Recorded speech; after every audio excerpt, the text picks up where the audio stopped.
အားလုံးပဲမင်္ဂလာပါအခုမှဒီ channel ဗီဒီယိုကိုစကြည့်ဖို့ရသူဆိုရင်တော့ကျွန်တော် First Corner Training Center ရဲ့ founder နဲ့ lecturer တယောက်ဖြစ်တဲ့ကိုထွန်းအောင်ပဲဖြစ်ပါတယ်ဒီ channel ကနေတစ်ဆင့်ကျွန်တော်အဓိကသင်ကြားပေးလျက်ရှိတဲ့ AutoCAD နဲ့ဆိုင်တဲ့ tutorial video တွေ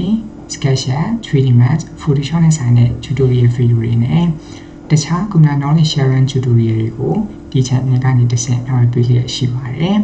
Okayဒီတစ်ခါမှာတော့ကျွန်တော်ဘယ်အပိုင်းကို share လုပ်ပေးမလဲဆိုတော့ကျွန်တော်ဒီ SketchUp user တွေအတွက်ပေါ့နော် SketchUp user တွေအတွက်အပင် plugin တစ်ခုဖြစ်တဲ့ Laubwerk plugin ကိုသုံးတဲ့အချိန်မှာ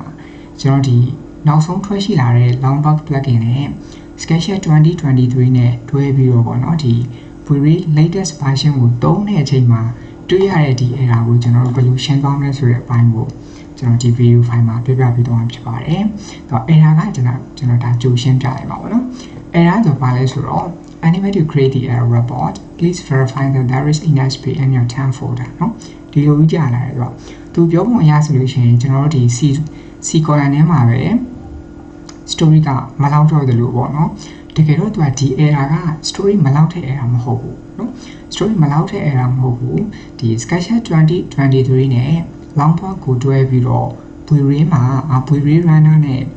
လုပ်တဲ့အချိန်မှာပေါ့နော်တက်လာတဲ့ error တော့ဒီတက်မသိတဲ့ error ပေါ့ပြောမယ်ဆိုလို့ရှိရင်နော် version ကတိတ်ပြီးတော့ compatible မဖြစ်တဲ့ error ပေါ့နော်အဲ့ဒါကိုကျွန်တော်တို့အနေနဲ့ဘယ်လိုဖြေရှင်းမလဲဆိုတဲ့အပိုင်းကိုကျွန်တော်ဒီ video file မှာရှင်းပြပေးသွားမယ်ပြီးလို့ရှိရင်လိုအပ်တဲ့ software ရဲ့ download link ကိုလည်းဒီ video file ရဲ့ description မှာကျွန်တော်ထည့်ပေးသွားမှာဖြစ်ပါတယ်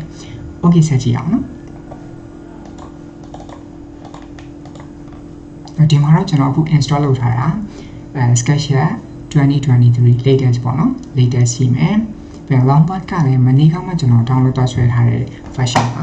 အဲ့အတွက်ကျွန်တော်တို့ latest တွေပဲပြန် V-Ray ကလည်းလုံးဝ latest ပဲ V-Ray 6.2 ပေါ့နော် 6.2 ဖြစ်မယ်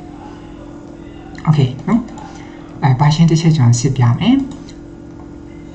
နော်တက်လာတာဆိုတော့ခဏစောင့်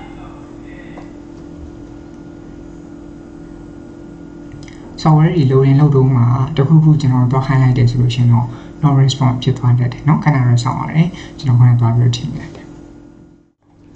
Okay software ဖွင့်လာပြီ software ဖွင့်လာတဲ့အချိန်မှာကျွန်တော် version တစ်ချက်စစ်ပြမယ်เนาะSketchUp version က help အောက်ကနေ about SketchUp ဒါဆို SketchUp version latest ပဲနောက်တစ်ခု V-Ray version ကျတော့ extension V-Ray help အောက်မှာ about ရှိမယ်ဒါဆိုရှင် V-Ray ဆက် up to date version ကတော့လောက်ရှိမယ် 10.1 ပေါ့နော် 10.1 เนาะဒီကောင်ရှိမယ်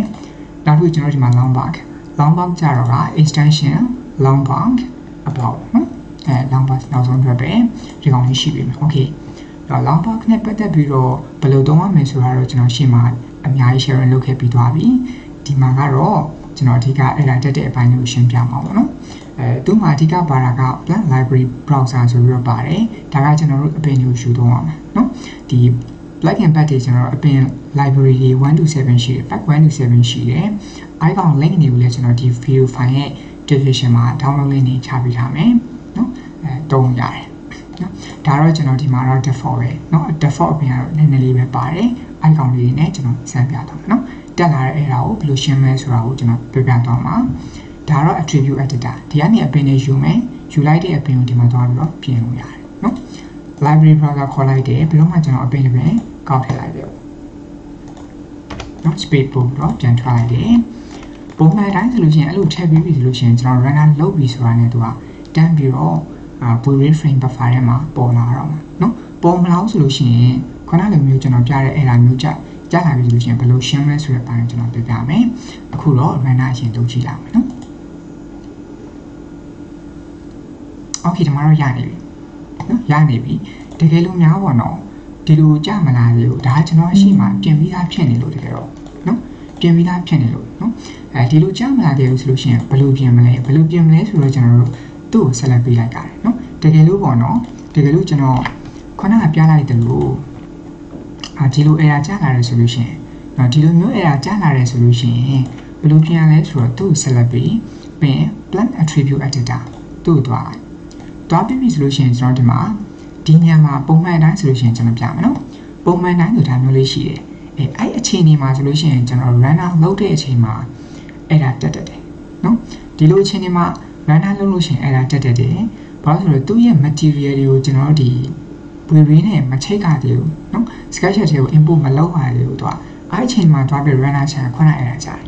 အဲ့လိုမကြချင်ဘူးဆိုလို့ရှိရင်ဒီလိုဖြစ်နေရဆိုလို့ရှိရင်သူ import V-Ray material ဆိုပြီးချက်နေပြီလားနော်နေလိုက်ပြီဆိုဒါမျိုးလေးဖြစ်သွားပြီအဲ့ချက်တော့ကျင်းနေတယ်ရတယ်နော်အဲ့ချက်တော့ကျွန်တော် render လုပ်တဲ့အချိန်မှာ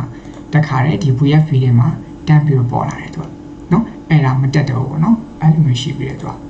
အဲ့ဒါကျွန်တော်တို့ဒီ story နဲ့ဆိုင်တဲ့အဲ့ဒါမဟုတ်ပါဘူးခုနပြရဲအဲ့ဒါဒီလိုနည်းနဲ့သုံးလို့ရတယ်အဲ့ဒါကျွန်တော်သိထားမှာ Laubwerk error တက်ပြီး story error တက်ပြီးဆိုလို့ရှိရင်အပြင်ကိုဆက်လက်ပြီးပြင် attribute editor မှာဒီနေရာမှာကျွန်တော်တို့ဒါကျွန်တော်ပြန်ပြလိုက်တာ import V-Ray material တစ်ချက်နေပြီးပါဒါဆိုလို့ရှိရင်တော့ render လုပ်တဲ့အချိန်မှာအဆင်ပြေတော့ပါလိမ့်မယ်နော်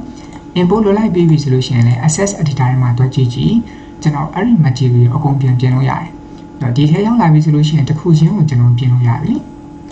ဒီပင်နဲ့ဆိုင်တဲ့ material တွေဒီထဲမှာအကုန်ရောက်လာပြီကျွန်တော် V-Ray material ဖြစ်သွားတဲ့အတွက်အကုန်လိုက်ပြင်လို့ရပြီနော် okay ဒါလောက်ဆိုလို့ရှိရင်ကျွန်တော်တို့ခဏဒီလို error မျိုးတက်လာတဲ့အချိန်မှာဘယ်လိုရှင်းသွားမလဲဆိုတာကိုရလောက်ပြီလို့ထင်ပါတယ်